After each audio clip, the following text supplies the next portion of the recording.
Praise the lord. Hallelujah, hallelujah. ఎంతమంది ఆనందంగా ఉన్నారండి?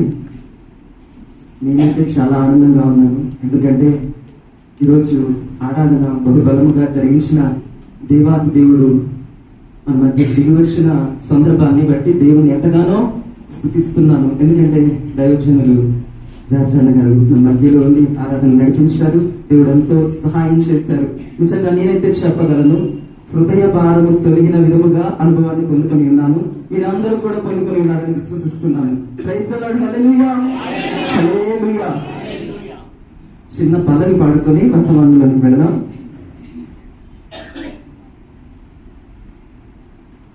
ఇదైతే మోకరించవలసిందిగా మనం చేస్తున్నాం. ఎన్నాళ్ళు నీవు జీవించినా గాని ఏమున్నది ఈ లోకంలో, ఇన్నాళ్ళు నీవు చేసిన క్రియలన్నిటికీ తీర్పున్నది పైలోకంలో. ఎన్నాళ్ళు నీవు జీవించినా గాని ఏమున్నది ఈ లోకంలో, ఇన్నాళ్ళు నీవు చేసిన క్రియలన్నిటికీ తీర్పున్నది పరలోకంలో. తీర్పు దినమునందున ఆయన ముందర నీవు నిలిచే ధైర్యం నీకుందా? తీర్పు దినమునందున ఆయన ముందర నీవు నిలిచే ధైర్యం నీకుందా? మార్పు చెందవా, నీవు మార్పు చెందవా, నీ బ్రతుకు మార్చుకోవా, నీ బ్రతుకు మార్చుకోవా. అనుకూల సమయం ఇది ఏనని ఎరిగి మారు మనసును పొందవా, మారు మనసును పొందవా. మార్పు చెందవా, నీవు మార్పు చెందవా, మార్చుకోవా. అనుకూల సమయం ఇది ఏనని ఎరిగి మారు మనసును పొందవా, మారు మనసును పొందవా. అనుకూల సమయం ఇది ఏనని ఎరిగి మారు మనసును పొందవా, మారు మనసును పొందవా. ప్రార్థన. పరిశుద్ధుడా, ప్రేమగల దేవుడా, కృపగల తండ్రి, దయగల రాజా, నీ పరిశుద్ధ నామమునకు వందనాలు, స్తుతులు, స్తోత్రములు తెలియచేసుకుంటున్నామయ్యా. మాట్లాడే దేవుడవైనందుకు నీకు వందనాలు తెలియచేసుకుంటున్నాము తండ్రి. కృతజ్ఞత, స్తుతి, స్తోత్రములు తెలియచేస్తున్నామయ్యా. నిలవబడి ఉన్నటువంటి నీ యొక్క పాత్ర అల్పుడు, అభాగ్యుడు, బుద్ధిహీనుడు, చేతగాని వాడయ్యా. అయినను ఎన్నుకున్న దేవుడు, గొప్ప దేవుడు గనుక పరిశుద్ధాత్మ దేవునిగా మా మధ్యకు దిగి రమ్మని వేడుకుంటున్నాము తండ్రి. శ్రేష్టమైనటువంటి నీ వాక్కు చేత మా బ్రతుకుని నాయన సరళమరుస్తున్నందుకై వందనాలు తెలియజేసుకుంటున్నామయ్యా తండ్రి. వాక్యము విడుదలగుచ్చి ఉంటూ ఉండగా ప్రభువా పరిశుద్ధాత్మ దేవునిగా మమ్మల్ని దర్శించమని వేడుకుంటున్నామయ్యా. వినగలిగే చెవిని, గ్రహించగలిగే మనస్సును, అనుసరించగలిగే ఆచరణతో కూడిన భక్తి సాధన అనుభవాన్ని మాలో ప్రతి ఒక్కరికి దయచేయమని వేడుకుంటూ సర్వశక్తి కలిగినటువంటి నజరేయుడైన యేసు క్రీస్తు వారి నామములో ప్రార్థన చేస్తూ వర్తమానమును ప్రారంభము చేసుకుంటున్నాము తండ్రి. Amen. Praise the lord. Hallelujah, hallelujah. మొదటిగా ఈ అవకాశం అనుగ్రహించిన కృపగల దేవునికి వేలాది వందనాలు, స్తుతులు, స్తోత్రములు తెలియజేసుకుంటున్నాను. అదే విధముగా స్థానిక దైవజనులైనటువంటి ఫిలిప్ అన్న గారికి కూడా వందనాలు. అంతకంటే ప్రాముఖ్యంగా గొప్ప దైవజనులు మన మధ్యలో ఉండి ఉన్నారు. వారి ముందు నిలవబడి వాక్యమును పంచుకోవడానికి దేవుడిచ్చిన కృపను బట్టి కూడా మరి యొక్క తరుణము దేవాతి దేవునికి వందనాలు తెలియచేసుకుంటున్నాను. ఇక ఆలస్యం చేయకుండా వర్తమానంలోనికి వెళదాం. పాత నిబంధన పాఠ్య భాగము ప్రసంగి గ్రంథము 10వ అధ్యాయము 1వ వచనము. ప్రసంగి గ్రంథము 10వ అధ్యాయము 1వ వచనము. బుక్కావాని తైలములో చచ్చిన ఈగలు పడుట చేత అది చెడు వాసన కొట్టును. కొంచెము బుద్ధిహీనత త్రాసులో ఉంచిన ఎడల జ్ఞానమును ఘనతను తేలగొట్టును. వాక్యం ప్రారంభించే ముందు ఒక చిన్న ప్రశ్న అండి. మీ జీవితంలో, మీ బ్రతుకులో ఇంతవరకు కూడా ఎక్కడైనా 100% మంచి వ్యక్తిని చూసి ఉన్నారా?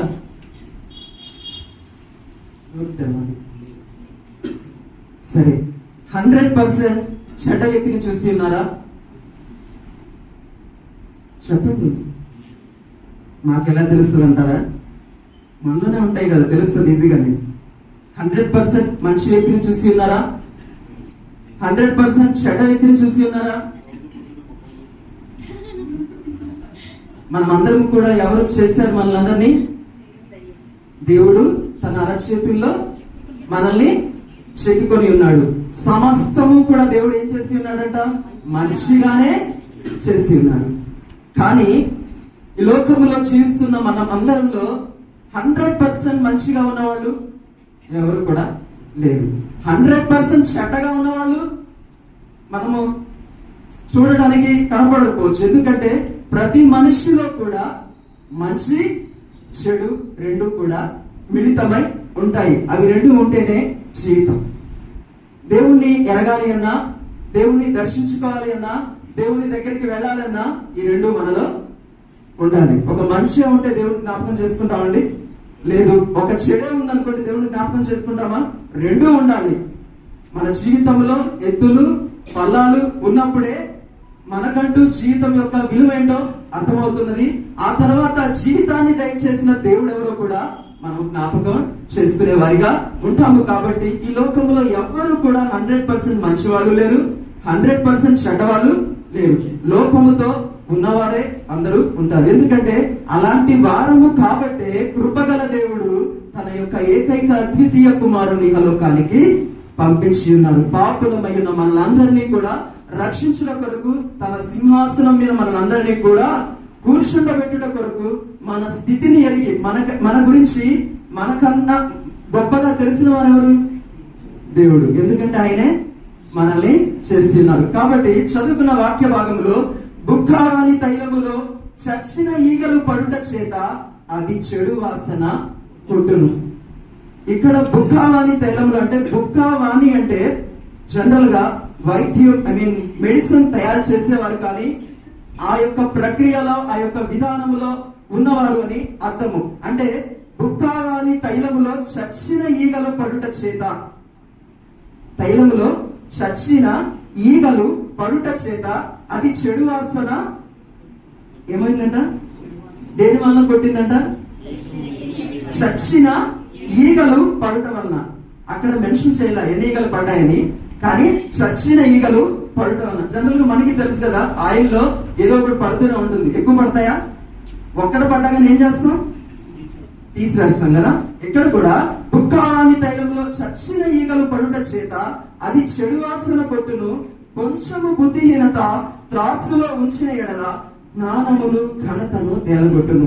నేను చెప్పాలి అనుకున్నది ఏంటి అంటే, ఇహలోకంలో జీవిస్తున్న మన జీవితంలో, ప్రభువుని అంగీకరించిన మన బ్రతుకులలో దేవుడు మనల్ని అన్ని సమయాలలో కూడా ఘనపరిచే దేవుడై ఉన్నాడు, ఘనతని అనుగ్రహించే దేవుడై ఉన్నాడు. కానీ కొన్ని సమయాలలో దేవుడు అనుగ్రహించిన ఆ సాక్ష్య జీవితానికి మచ్చ అనేది వస్తూ ఉన్నది. కారణం ఇక్కడ చదవబడినట్లుగా కొన్ని ఈగలు మన బ్రతుకులోనికి పడే అవకాశం నిశ్చయముగా ఉండి ఉన్నది. ఇక్కడ బుక్కావాడు అంటే సాదృశ్యం ప్రభు అయిన యేసుక్రీస్తు వారికి అని అర్థమవుతూ ఉంది. అక్కడ నూనె అనేది ఎవరు అంటే మనము. ఈగలు అనే ఏంటి అంటే లోకము అనే లోకపు పోకడతో కూడిన కొన్ని సందర్భాలు, ఆ ప్రక్రియలు మన బ్రతుకుల్లోనికి వస్తూ ఉంటాయి. అలా రావటం వల్ల ఏం కలుగుతుంది? కొంచెము బుద్ధిహీనత త్రాసులో ఉంచిన ఎడల జ్ఞానమును ఘనతను తేలగొట్టును. దేవుడు ప్రతి ఒక్కరికి కూడా జ్ఞానమును అనుగ్రహించేవాడే ఉన్నాడా లేదా? ఆయన అడిగే ప్రతి ఒక్కరికి కూడా నిశ్చయముగా ఏమిస్తానన్నాడు? జ్ఞానమును ఇస్తానన్నాడు. కానీ దేవుడు ఇచ్చినటువంటి జ్ఞానాన్ని పడద్రోసే శక్తి ఎవరికి ఉంది? అపవాది మనల్ని పడద్రోస్తాడు. కానీ మనం ఏం చేయాలి? ఆ పడే ప్రక్రియలో మనం పడకుండా ఉండాలి అంటే దేవుని శక్తిని ఆశ్రయించే వారిగా ఉండాలి. కానీ అపవాది మాత్రం మనల్ని పడద్రోయడానికి విశ్వ ప్రయత్నాలు చేస్తూనే ఉంటాడు. కాకపోతే ఆ ఈగలు పడ్డప్పుడు, పాపము మన జీవితంలోనికి ఎలా అయినప్పుడు దానిని మనము గ్రహించే వారిగా ఉండాలి. అలా గ్రహించే వారు ఏం చేస్తారు? పాపము నుండి ఏంటంటే చాలా సైలెంట్ గా నేనేదో చెప్తున్నాను చెప్పకూడదు అన్నట్లుగా చూస్తూ ఉన్నారు. నిజమే కాదా? ఇది నిశ్చయంగా మన బ్రతుకుల్లో ఇలాంటి ఈగలు ఎన్నో ఉంటూ ఉంటాయి. కానీ మనం ఏం చేస్తామంటే పట్టించుకోము. చాలా మంది అంతే, ఒక ఈగ పడిందంటే ఆయిల్లో తీసేసి కూర వేసుకుంటారు. అలాంటి బ్రతుకులు మనవి. కానీ దేవుడు మన నుండి ఆశించేది అది కాదు. ఎందుకంటే దేవుడు మనల్ని కూడా తన అరచేతుల్లో చెప్పుకొని ఉన్నారు. అంటే దేవుడు మనల్ని ఎంతగానో ప్రేమించి ఉన్నారు. మన నుండి మంచినే ఆశించే దేవుడు. తనను గణపరచు వారిని తాను గణపరుస్తానన్నాడు. గణపరచబడినటువంటి విధానంలో చాలా సమయాలలో మన జీవితంలో సాక్ష్యాన్ని కోల్పోయిన పరిస్థితులు ఉంటూ ఉంటాయి. కారణం కొన్ని బలహీనతలు. వాటన్నిటికీ గల కారణం ఏంటంటే బుద్ధిహీనత. అవునా కదా? మన యొక్క బుద్ధిహీనత వలన దేవుడు అనుగ్రహించినటువంటి ఘనతను, దేవుడు అనుగ్రహించిన జ్ఞానమును మన నుండి మనము పోగొట్టుకునే వారిగా ఉంటారు. దానికి గల కారణం మనమే. దేవుడు సమస్తమును అనుగ్రహించి వాడై ఉన్నాడు. కానీ వాటిని మనం నుండి దూరపరచుకోవడం ఎవరిది? మనదే. మన వల్ల అవుతుంది. మనమే దూరపరుచుకుంటున్నాం. కాకపోతే మళ్ళీ మనం ఏమంటూ ఉంటాము?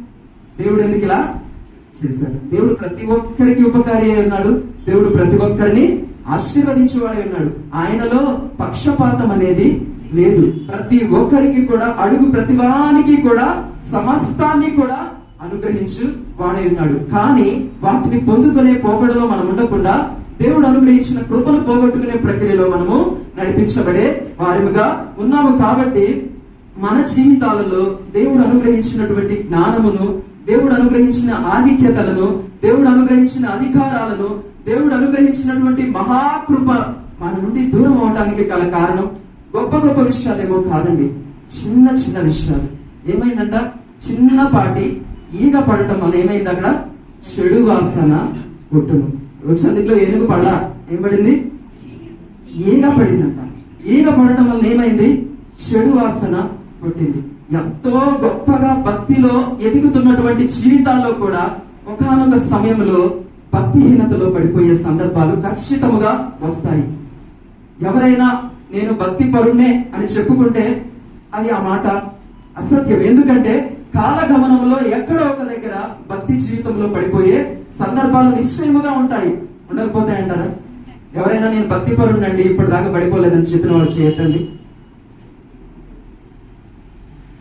నేను గొప్పవాడిని అండి, అసలు నేను పడిపోలేదు, నేను 100% మిస్టర్ పర్ఫెక్ట్ అండి అని చెప్పిన వాళ్ళు ఎవరైనా ఉంటారా?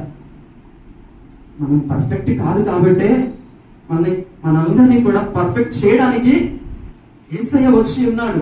ఆయన మన ముందు నిలవబడి మనల్ని నడిపిస్తూ ఉన్నారు. కాబట్టి బేసికల్ గా మనం అందరము కూడా మంచివారమే. మనుషులందరూ మంచివాళ్ళే. కానీ కొన్ని సమయాలలో కొన్ని ఈగలు మన బ్రతుకుల్లోనికి రావటం వల్ల మనము చెడ్డవారుగా మారుతూ ఉంటాము. దానికి గల కారణం మనం యొక్క అనుమతియే. మనం అనుమతించడం వల్ల ఈగలు వస్తాయి. అవునా కదా?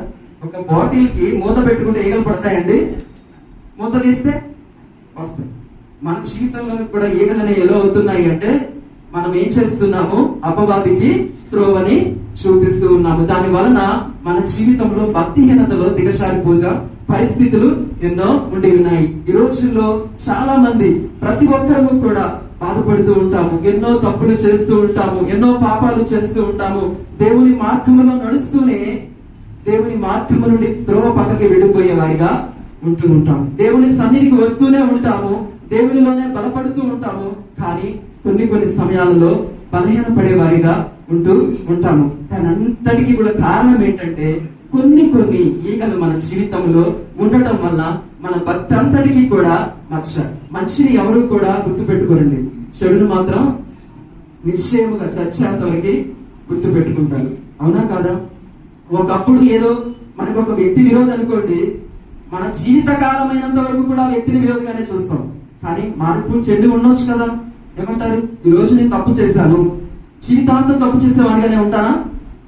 ఒకనొక రోజు నిశ్చయముగా దేవుడు నన్ను మారుస్తాడు. అదే మన యొక్క విశ్వాసం అయి ఉన్నది, నిరీక్షణ అయి ఉన్నది. కాబట్టి జ్ఞాపకం చేసుకునే వారిగా ఉండాలి. దేనికి కూడా కృంగిపోయేవారిగా మనం ఉండకూడదు. మన స్థితి ఏంటో మనం గమనించుకోవాలి. మనం ఏ స్థితిలో ఉన్నప్పుడు మన ప్రభు మనల్ని పిలుచుకొని ఉన్నాడు అని గుర్తు పెట్టుకుంటే, నువ్వు ఒకవేళ పాపంలో పడ్డా భయం చెందకూడదు. భయం పడటం వల్ల ఏమైనా అవుతుందా?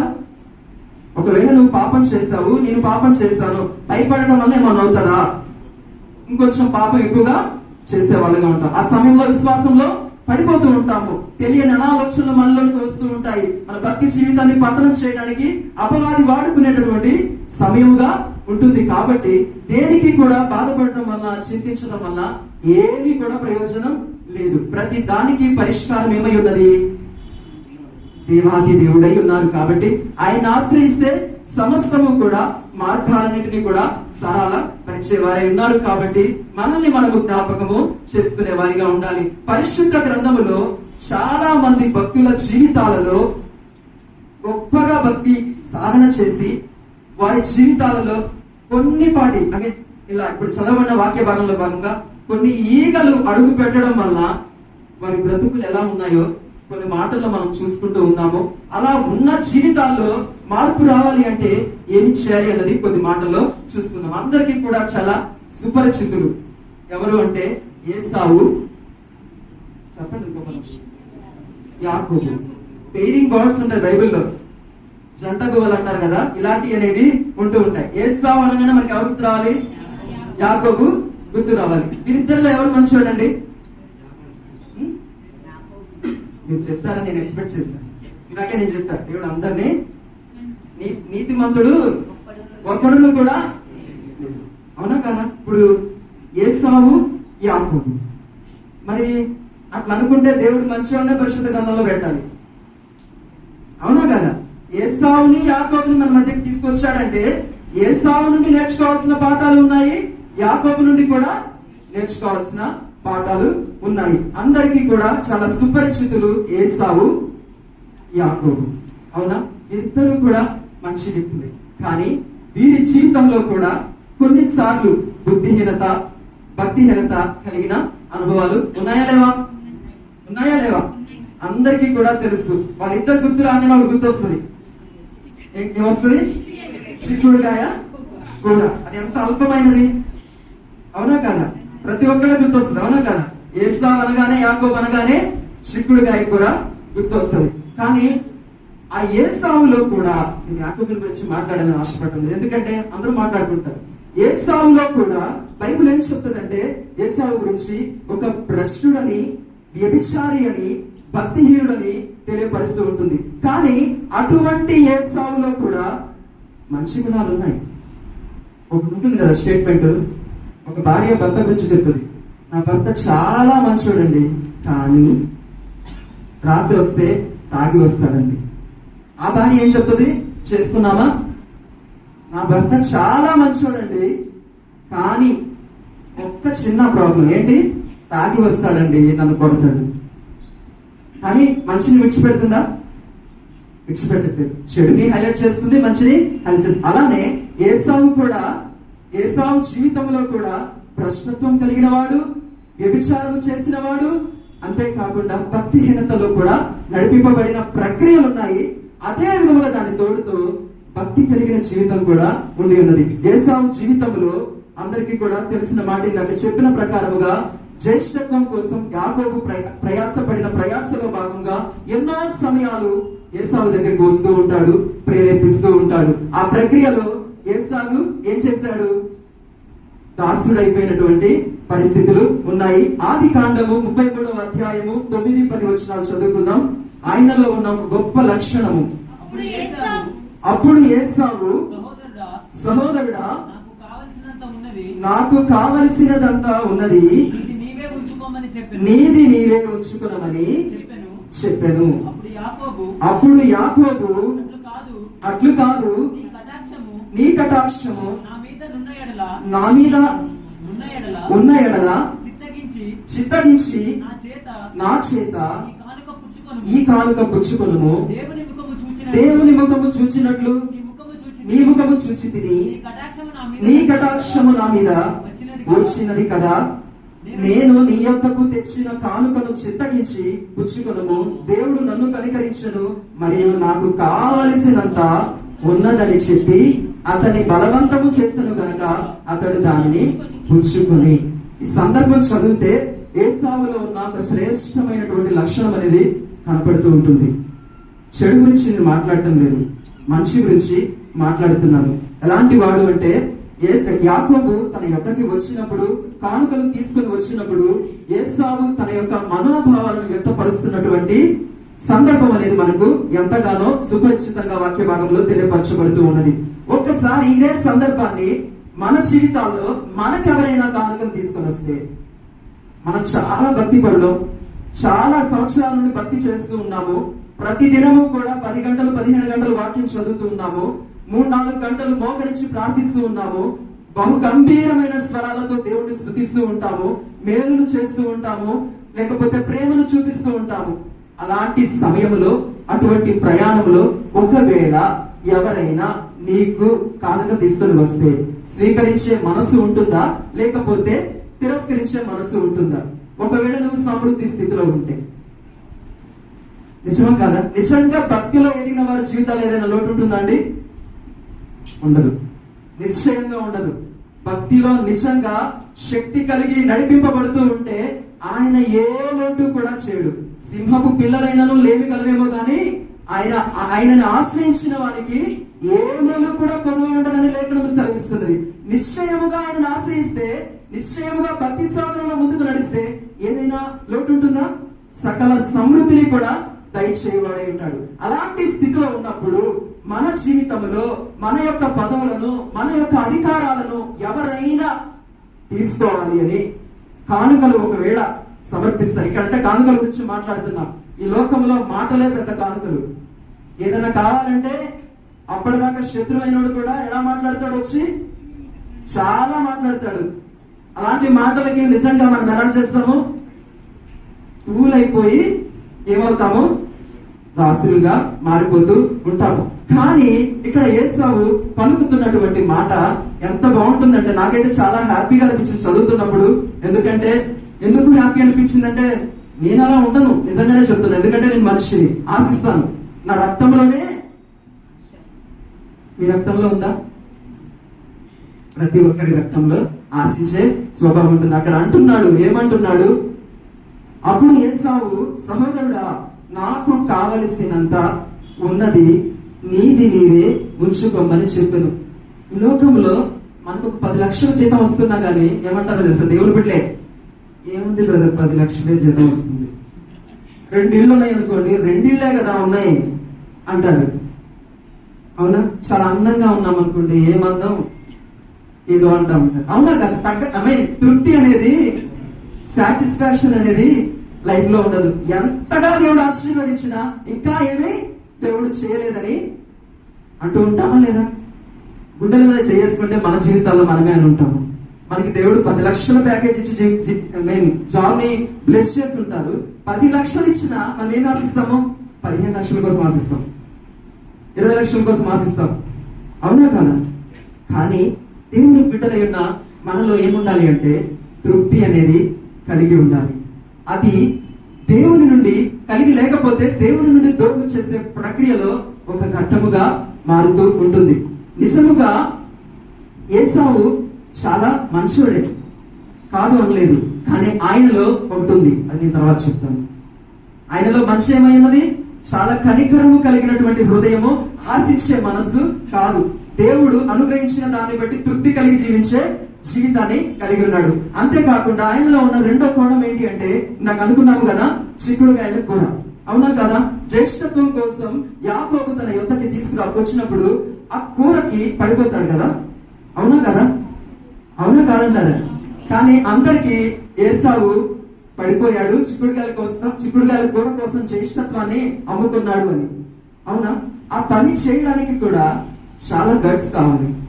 మన వాగ్దానం చేస్తామండి. ఫర్ ఎగ్జాంపుల్, అందరికీ తెలుసు ఏంటి? పెళ్లి ప్రమాణాలు. పెళ్లి ప్రమాణాలు తెలుసా తెలీదా? పెళ్లిలో ఎవరు ప్రమాణాలు చేపిస్తారు? దైవజనులు ప్రమాణాలు చేపిస్తారు. ప్రమాణాలు చేపించిన ప్రకారం జీవితాన్ని నడిపించబడతారా? ఒకవేళ ఫర్ ఎగ్జాంపుల్ ఒకవేళ పెళ్లి చేసుకున్న వాళ్ళదే నేను ఒక మాట విన్నాను.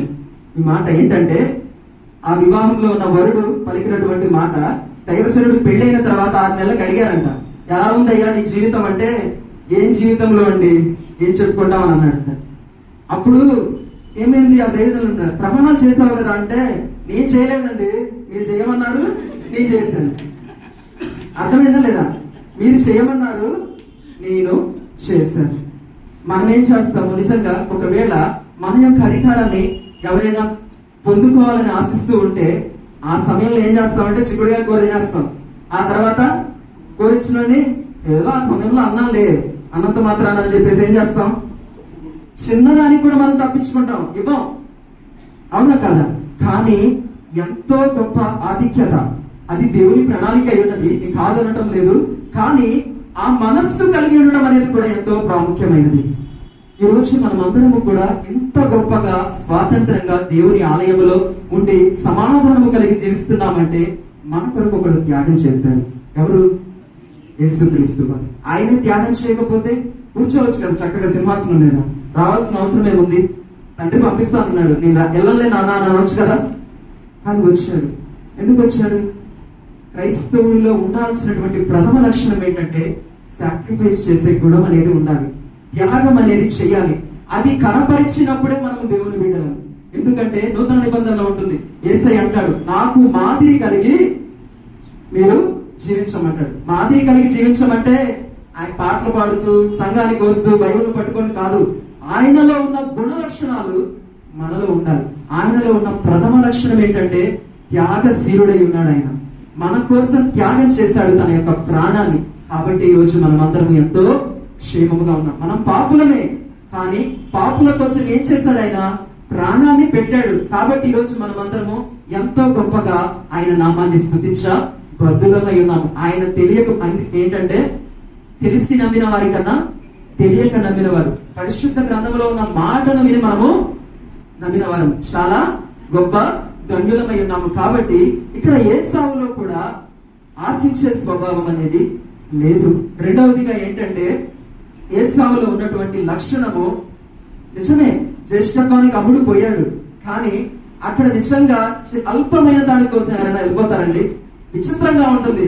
యాకోబు కూడా ఎడవేయటం కూడా ఒక చిక్కుడుగా కొన్న వాడుకున్నాడు. ఏదైనా వాడుకోవచ్చు కదా.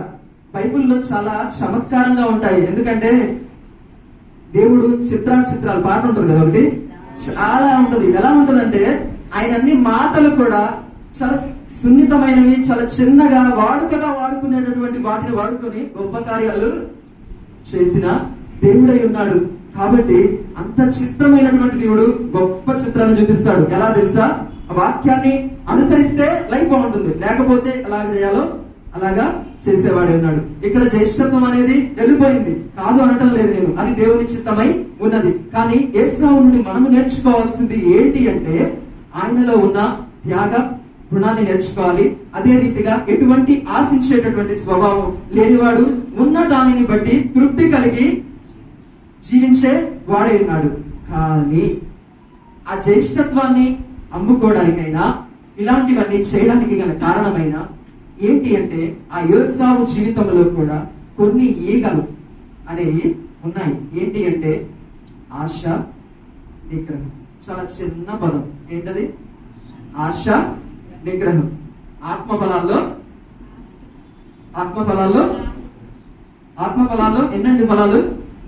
9. అందులో ఒకటి దేవుని బిడ్డల్లో ఉండాల్సింది ప్రథమమైనటువంటి లక్షణం ఇది కూడా ఉన్నది. అది ఒక్కటి కనుక మనం కంట్రోల్ చేసుకుంటే దేవుని నుండి ఏమీ కూడా మనం కోల్పోయే వరకుగా ఉండదు. అన్ని బాగున్నాయి, కానీ ఆయనలో ఏంటంటే కంట్రోల్ చేసుకునే స్పిరిట్ అనేది లేదు. చిన్న చిక్కుడుగాల కొరకు ఏమైపోయాడు? పడిపోయాడు. దానికి కారణం ఆశ. దాన్ని ఏం చేసుకోపోయాడు? నిరీక్షించుకోలేకపోయాడు, దాన్ని కంట్రోల్ చేసుకోలేకపోయాడు. అలాంటి పరిస్థితులు మన జీవితాల్లో ఎన్నో సార్లు ఎన్నో రకాలుగా ఉండి ఉన్నాయి. భక్తి పరులమే, దేవుని సన్నిధిలో ఉండేవారమే, చాలా చక్కగా ఉంటామండి దేవుని సన్నిధిలో, చిరునవ్వు నవ్వుకుంటూ ప్రేమతో పలకరిస్తూ ఉంటాము. కానీ ఇంటికి వెళ్ళగానే భార్యతో మాట్లాడేటప్పుడు కోపం వస్తుంది, పిల్లల్ని లీడ్ చేసేటప్పుడు కోపం వస్తుంది.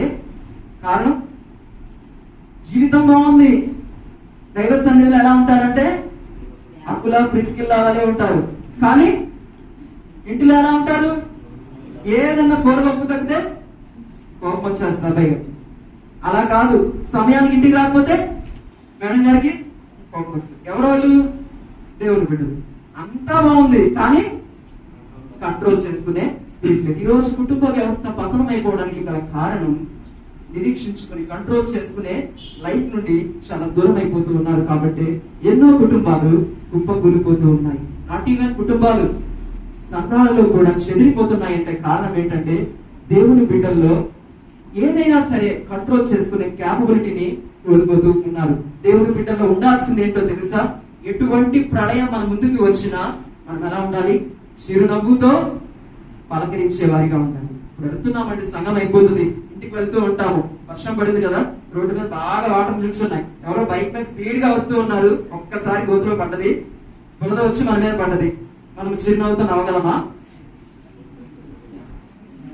ఇప్పుడు నేనే ఉన్నాను, వాక్యాన్ని బోధించడానికి దేవుడు అవకాశం ఇచ్చారు, వెళ్ళేటప్పుడు నా మీద బురద పడింది, నేను కామ్గా ఉన్నాను అనుకో, వాక్యానికి విధేయుడైనట్టు కామ్గా ఉండకుండా నోట్లో నుండి ఏమన్నా వచ్చాయనుకోండి, నేను నిగ్రహించుకున్నట్లా కాదు కదా, అవునా కదా? ఇలాంటి బలహీనతలు మనలో చాలా ఉన్నాయి. పాపం చేయడానికి గల కారణం ఏంటంటే మనము కంట్రోల్ చేసుకోలేకపోవటమే. ఆ స్పిరిట్ మనలో ఉంటే దేవుని బిడ్డలందరూ కూడా పరిశుద్ధముగా జీవించేవారు ఉన్నారు. కాబట్టి మన నిత్య ప్రార్థనలో ప్రార్థన చేసుకునే వారిగా ఉంటారు. దేవుని బిడ్డలు ఏం ప్రార్థన చేస్తారో తెలుసా? ఏం ప్రార్థన చేస్తారు? నాకు జుట్టు తక్కువ ఉందయా, జుట్టు పెంచు, అందంగా తక్కువగా ఉన్నాను, చాలదు కోరికలు, అలాంటి ప్రార్థనలు మనం చేస్తూ ఉంటాము. కానీ దేవా, ఆశలను నిగ్రహించుకునే శక్తి నాకు ఇవ్వ. ఎందుకంటే మానవునికి అది అసాధ్యము, కానీ దేవుణ్ణి ఆశ్రయిస్తే సమస్తము కూడా సాధ్యము. మన ప్రార్థనలో ఎప్పుడైనా అడిగామా? పొద్దున లేచిన కానుండి, బెడ్ మీద నుండి దిగిన కానుండి ఎన్నో వస్తూ ఉంటాయి మన ముందుకి, కానీ ఎన్నిటిని మనం కంట్రోల్ చేసుకుంటున్నాం? ఏ విధముగా మన లైఫ్ ని మనం లీడ్ చేస్తూ ఉన్నాం? రోజు బిర్యానీ పెట్టారనుకోండి, తినేవాళ్ళు చాలా మంది ఉంటారు, దాన్ని కంట్రోల్ చేసుకునే వాళ్ళు ఎవరైనా ఉన్నారా? ఎందుకంటే బాగా తినడం వల్ల ఏమొస్తుంది? ఆయాసం వస్తుంది, దానివల్ల దుఃఖం అనేది వస్తుంది. ప్రార్థనలో గడిపేవాళ్ళు గడపలేరు, నిద్ర కూడా సరిగా పట్టదు. ఒకవేళ సంఘానికి వచ్చినా, ఒకవేళ అయ్యగారు పాట పాడమన్నా కానీ ఆ పాట కూడా సరిగా రాదు. వీటన్నిటికీ ఇక్కడ కారణం ఏంటి? కొన్ని ఆశలను చంపుకోలేకపోవడం. దేవుడు అనుగ్రహించే గొప్ప ఆధిక్యత. ఏశావు జ్యేష్ఠత్వాన్ని పొందుకోవడానికి అర్హుడు, కానీ అది పొందుకోలేకపోవడానికి గల కారణం ఆశను చంపుకోలేకపోయాడు. అదే చంపుకొని ఉంటే, నేనంటాను దేవుని చిత్తమే, జ్యేష్ఠత్వం అనేది యాకోబుకే రావాలని, ఆయన యొక్క వంశావళి ఆయన పేరు ఉండాలని ప్రభు చిత్తమై ఉన్నది. కానీ ఒక ఆలోచన, నిజంగా ఏశావు ఆ కంట్రోల్ చేసుకుని ఉంటే ఆ యాకోబు ప్లేస్ లో ఉండేవాడు కదా. అబ్రహాము, ఇస్సాకు, యాకోబు దేవా ప్లేస్ లో ఏమని వచ్చిండేది? అబ్రహాము, ఇస్సాకు, ఏసావు దేవాన్ని వచ్చింది కదా, అవునా కదా? అది రాలేకపోవడానికి ఇక్కడ కారణం చిన్నది ఏంటి? ఆశా నిగ్రహం. దాన్ని కంట్రోల్ చేసుకుంటే గొప్ప దీవెనని పొందుకొని ఎంతో మంది నోట ఆయన నామం ఈరోజు ప్రబలేదు. అందరూ పలుకుతూ ఉంటారు కదా, చాలా దేవజనం చెప్తారు, అబ్రహాము దేవా, ఇస్సాకు దేవా, యాకోబు దేవా అని పలకడమే కాదు, దాని పక్కన మీ పేరు కూడా జాయిన్ చేసుకోండి, అలా ప్రార్థన చేసేవారిగా ఉండాలి. అది ఏ విశ్వాసం అనేది అని పలుకుతూ ఉంటారు. ఆవిడ పేర్లే కాదు, మన పేర్లు కూడా అక్కడ లిస్ట్ లో ఉండాలి. అలా దేవుడు సింక్రనైజింగ్ అనేది చేశాడు. మనం ఉన్నామా? మన ప్రార్థనలు ఎలా ఉన్నాయి? మన జీవితంలో కూడా, భక్తి జీవితంలో బుద్ధిహీనత ఏలుబడి అవుతున్నది అన్నా, ఆత్మీయంగా దిగజారిపోతూ ఉన్నామన్నా, దేవుని సన్నిధి నుండి దూరం అయిపోతున్నామన్నా, దానికి గల కారణాలు ఏంటి అంటే అల్పమైనవేండి. వాటిలో మనం జాగ్రత్తగా ఉంటే దేవుడు అనుగ్రహించే మహాకృపను మనము పొందుకునే వారమై ఉంటాము. కాబట్టి నేను ఎక్కువగా చెప్పాలని ఆశపడటం లేదు. ఇలాంటి సందర్భాలు బైబిల్లో చాలా ఉన్నాయి. ఎందుకంటే సమయం కూడా చాలా అయింది. అందరికీ కూడా తెలుసు ఎవరు అంటే ఉజ్జియా. ఐడియా ఉందా? చాలా కాలం పరిపాలన చేసిన వాడు, దేవుణ్ణి బహుగా ఆశ్రయించిన వాడు. కానీ ఆయన లైఫ్ లో ఒక్కటి ఉందండి. కుష్ఠరోగం రావడానికి ఏంటి కారణం? అవునా? అధికారాన్ని కోరుకున్నాడు. ఇలాంటి దేనికి? అహంకారం, గర్వం అనే చిన్నపాటి ఈగలు మనలో ఉండడం వల్ల మన జీవితం అంతటికీ కూడా చెడు వాసన అనేది వస్తూ ఉన్నది. దేవుడు మన నుండి ఆ వాసనని కోరుకోవటం లేదు. ఆయనలో ఉన్న పరిమళ సువాసన మనలో ఉండాలని కోరుకుంటున్నాడు. అలాంటి సువాసన మన బ్రతుకుల ద్వారా వెదచల్లింపబడాలి అంటే మన మోకాళ్ళు ఆయన సన్నిధిలో వంగినప్పుడు ఏమడగాలి? శ్రేష్టమైన వాటిని అడిగే వారిగా ఉండాలి. ఆయనను ఆశ్రయించి వారు ఎల్లప్పుడూ కూడా తృప్తి కలిగి ఉంటారండి. ఆయన ప్రతి ఒక్కరి యొక్క హృదయ వాంఛలను తీర్చువాడై ఉన్నాడు. ఎప్పుడు? నీ హృదయము ఏమడగాలో అది అడిగితే ఆయన వాంఛలను తీర్చువాడై ఉన్నాడు. మనం ఏం అడుగుతున్నాము? మన జీవితంలో దేవుడు అనుగ్రహించే ఆశీర్వాదాలను, దీవెనలను ఈ రోజు మనం పోగొట్టుకుంటూ ఉన్నాము అంటే కారణము కొన్ని బలహీనతలు అనేవి మనలో ఉన్నాయి. ప్రియమైన దేవుని బిడ్డలారా, మనం ఎప్పుడైనా గమనిస్తూ ఉన్నామా? గమనిస్తే ప్రాబ్లం లేదు. ఎందుకంటే సరి చేసుకునే అవకాశాన్ని దేవుడు అనుగ్రహిస్తాడు. కృపని పొందుకొని ఆయన మార్గంలో మనం నడుస్తూ ఉన్నతమైన కృపలోనికి అడుగు పెట్టే వారిగా మనం ఉంటాము. లేదా గ్రహించలేని స్థితిలో ఉన్నామా? దేవుడు మాట్లాడుతూ ఉన్నాడు. ఈనాటికైనా గ్రహిస్తే నీ బ్రతుకు ఏసావు వలె కాకుండా యాకోబు వలె చేస్తానని దేవుడు ఆశపడుతూ ఉన్నాడు. మనల్ని కూడా దేవుడు తనతో సమానముగా చూడాలని ఆశపడుతున్నాడండి. మనల్ని పేరు పెట్టి పిలుచుకున్నది ఊరకనైన సన్నిధికి వచ్చి పొమ్మని కాదు. ఆయనలో ఉన్న గుణ లక్షణాలు మనలో ఉండాలి. ఉన్నప్పుడే ఆయన బిడ్డలము, ఆయన బిడ్డలమే కాదు, విశ్వాసం అని ఎప్పుడు పిలువబడతామో తెలుసా? ఆయనలో ఉన్న ప్రేమ మనలో ఉండాలి, ఆయనలో ఉన్న కనికరము మనలో ఉండాలి, ఆయనలో ఉన్న త్యాగ గుణం అనేది మనలో ఉండాలి. ప్రతి ఒక్కరిని కూడా చేరదీసుకునే మనస్సు ఉండాలి. ఏది కూడా ఆశించాల్సిన అవసరం లేదు. దేవుణ్ణి ఆశ్రయించిన వారు దేనిని కూడా ఆశ్రయించరండి. దేవుణ్ణి హత్తుకున్న వారు ఎవరిని కూడా హత్తుకోరు. దేవుణ్ణి వెంబడించే వారు ఎవరిని కూడా వెంబడించరు. ఈ రోజు మనము ఏదైనా ఆశ్రయిస్తున్నాము అన్నా, ఏదైనా ఆశిస్తున్నాము అన్నా, దేనినైనా వెంబడిస్తున్నాము అన్నా కారణం మనలో కొన్నిపాటి బలహీనతలు అనేవి ఉన్నాయి. ఆ బలహీనతలు మనలో ఉండటం వల్ల దేవుడు మనకు అనుగ్రహించిన గొప్ప ఘనతను, జ్ఞానమును కోల్పోయే వారిగా ఉంటున్నాము. ఈ రోజు మనం బ్రతుకులలో వాటిని మనము కోల్పోకుండా ఉండాలి అంటే దేవుడు ఏం చేయమంటున్నారు అంటే, మనందరికీ కూడా తెలుసు, నూతన నిబంధనలో ఉంటుంది, దేవుని బిడ్డలమై ఉన్నటువంటి మన జీవితాలలో పాఠాలు చాలా దేవుడు మనకు నేర్పిస్తూ ఉన్నారు. అపోస్తుల యొక్క బోధ మీద మన యొక్క పునాది అనేది నాటబడేదై ఉండాలి. ఎల్లప్పుడూ కూడా మనలో దేవుని యందు సహవాసము మనము కలిగి ఉండాలి. ఆనాడు ఆదాము దేవునితో సహవాసాన్ని కోల్పోయాడు. ఆ సహవాసాన్ని మరలా మనకు అనుగ్రహించడం కోసం ఎవరు వచ్చారు? యేసుక్రీస్తు వారు వచ్చారు. అది తెలుసు కదా. తెలిసి ఉన్న మనము ఏం చేయాలి? సహవాసం చేసేవారిగా ఉండాలి. ఆయన యొక్క బోధకు చెవి యొక్కే వారిగా ఉండాలి. ఆయన గొప్ప అధికారాలను మనకు అనుగ్రహించి ఉన్నారు, రక్షణని దయచేసి ఉన్నారు. ఆ రక్షణ మార్గములో నడిపింపబడి వారిగా ఉండాలి. ఆయన యొక్క రొట్టె విరుచుట యందు మనము ఎల్లప్పుడూ కూడా ఆయనని ఏ విధంగా అంటే ఆయనని వెంబడించే వారిగా ఉండాలి అని దేవుడు ఆశపడుతున్నాడు. దేని విషయంలో కూడా నిర్లక్ష్యం చేయకూడదండి. దేవుడు దయచేసిన రక్షణ విషయంలో చాలా కేర్ఫుల్ గా ఉండాలి. దేవుని బిడ్డలకు ఇచ్చిన ఆధిక్యతలు ఏంటో తెలుసా? రక్షణ భాగ్యాన్ని అనుగ్రహించి ఉన్నారు, బాప్తిస్మం అనుగ్రహించి ఉన్నారు, ప్రభు వల్ల సంస్కారాన్ని అనుగ్రహించి ఉన్నారు. వీటిలో దేనిని కూడా నిర్లక్ష్యం చేసే వారిగా ఉండకూడదు. చాలా మంది దేవుడిని వెంబడిస్తూ ఉంటారు, కొన్నింటిని నిర్లక్ష్యం చేసేవారిగా ఉంటారు. అలా చేసేవారిగా మనం ఉండకూడదు. మన తండ్రి మనకి కొన్ని అధికారాలు ఇచ్చినప్పుడు మనము వాటిని కొనసాగించకపోతే తండ్రికి బాధ అవదా? నేను కన్న బిడ్డేనా, నా మాట వినటం లేదని అంటాడా లేదా? లోకంలో ఉన్నవారే అన్నప్పుడు దేవాతి దేవుడు తన చేతులతో మనల్ని చెక్కుకున్నప్పుడు తనకిష్టమైన మార్గంలో మనం నడవాలి అని ఆశపడతాడా లేడా? ఆయన ఆశను తీర్చలేకపోతున్నాము అంటే ఆయనను మనము తృణీకరిస్తున్నాము అని అర్థం చేసుకోవాలి. కాబట్టి మనల్ని మనము జ్ఞాపకం చేసుకునే వారిగా ఉండాలి. ఎల్లప్పుడూ కూడా మన భక్తి జీవితంలో, మన సాక్ష్య జీవితంలో ఏదైనా ఒక మచ్చ అనేది ఏలుబడి అవుతున్నది అంటే కారణం మన జీవితంలో ఏదో ఒకటి ఎంటర్ అయింది. దాని వలన చెడు వాసన అనేది మన జీవితాల ద్వారా వస్తూ ఉన్నది. వచ్చినందుకు బాధపడద్దండి.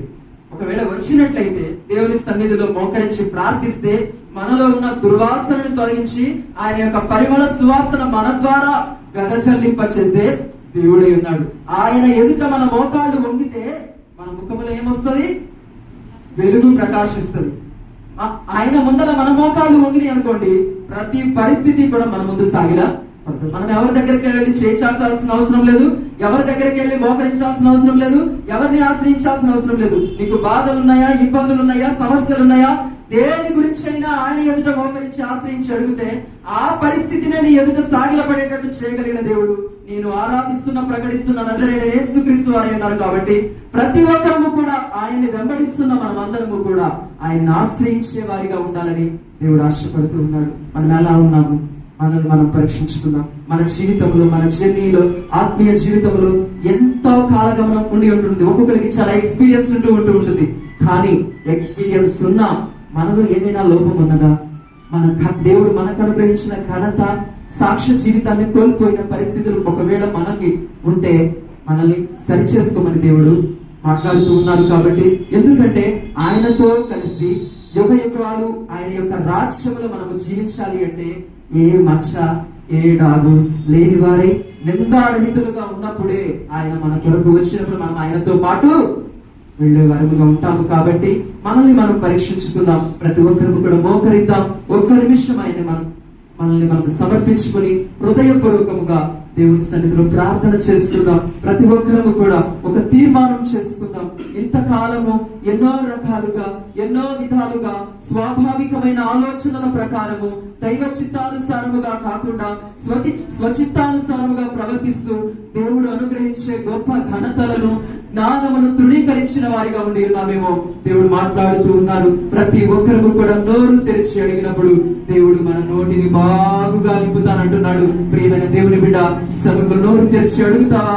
దేవా, నా స్థితి ఇదే అయ్యా అని ఆయన సన్నిధిలో యథార్థముగా ఒప్పుకున్నప్పుడు ప్రతి ఒక్క యథార్థవంతుని మీద ఆయన యొక్క కను దృష్టి ఉంటుందని లేఖనం సెలవిస్తున్నది. కాబట్టి మన ప్రక్క వారు ఏదో అనుకుంటారు అని, మన మాటలు విని మనల్ని లోకం చేస్తారు అని ఆలోచన చేయకుండా ఆకాశమందున్న దేవుడు నాతో మాట్లాడి ఉన్నాడు, నన్ను దర్శించి ఉన్నాడు, నా స్థితిని మార్చడానికి శక్తిమంతుడై ఉన్నాడు అని ఆలోచన చేస్తూ యథార్థముగా ఆయన సన్నిధిలో, ప్రభువా, ఇంతకాలం ఎంతో గొప్ప జీవితాన్ని జీవించి ఉన్నానయ్యా, కానీ కొద్దిపాటి బలహీనతలు నాలో ఉండి ఉన్నాయి తండ్రి, వాటిని నిరీక్షించుకునే శక్తిని నాయన నేను పొందుకోలేకపోతున్నానయ్యా, నీవే నాకు దయచేయి దేవా అని నోరు తెరిచి అడిగినప్పుడు తన శిలువ శక్తితో మనల్ని నింపువాడై ఉన్నాడు.